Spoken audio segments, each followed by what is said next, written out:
ஐயா, எதிராளியா இருந்தாலும் அவங்க நல்ல விஷயம் பண்ணா சரியான திசையில போனா பாராட்டணுங்களா? நான் பாராட்டுறேன். அது ஒரு குத்தமா? கரூர் விஷயத்துல முதலமைச்சர் கரெக்டா போறாருன்னு சொல்ற உடனே அந்த பக்கம் போறாரு அப்படின்னு வேற பேசுறீங்க. நீங்க எல்லாம் என்னங்க அரசியல் பண்றீங்க அப்படின்னு கேட்க. திரு விஜய் அவர்களை இதுல கைது செய்தால் இது ஒரு தவறான முன்னுதாரணமாக வருங்காலத்துக்கு ஆரம்பிடும். எல்லா கட்சிகளும் மாநாடு நடத்துறோம், எல்லா கட்சிகளும் மீட்டிங் நடத்துவோம், பொதுக்கூட்டம் நடத்துவோம், கண்டன ஆர்ப்பாட்டம் நடத்துவோம், உண்ணாவிரதம் நடத்துவோம், பேரணி நடத்துவோம், ரோட் ஷோ நடத்துவோம்.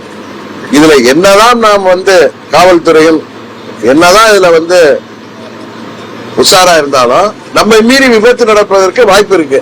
அப்ப அந்த கட்சி தலைவரை போய் கைது செய்ய முடியுமா?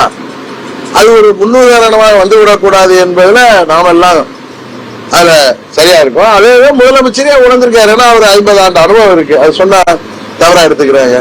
ஒரு அனுபவம் மிக்க தலைவரா, அது ஆட்சி அதிகாரத்தில் இருக்கிறவரு, ஒரு விடுகிற சவாலை எல்லாம் அவர் பெருமைப்படுத்தாமல் அவங்க கூட்டணி கட்சிகளை சேர்ந்த நண்பர் திருமாவளவன் போன்றவர்கள் கொடுக்கிற அழுத்தத்தை எல்லாம் தாண்டி அவர் யோசிக்கின்ற பொழுது நாளைக்கு வருங்காலத்துல இது ஒரு தவறான முன்னுதாரணம் ஆகிவிடும். நாளைக்கு திமுகவை பாதிக்கும், எல்லா அரசியல் கட்சிகளுக்கும் பாதிப்பு ஏற்படும். ஒரு தவறான முன்னுதாரணத்தை உருவாக்கி விடக்கூடாது என்று முதலமைச்சர் நினைக்கிறாருன்னு சொல்றத என்ன தவறு இருக்கு?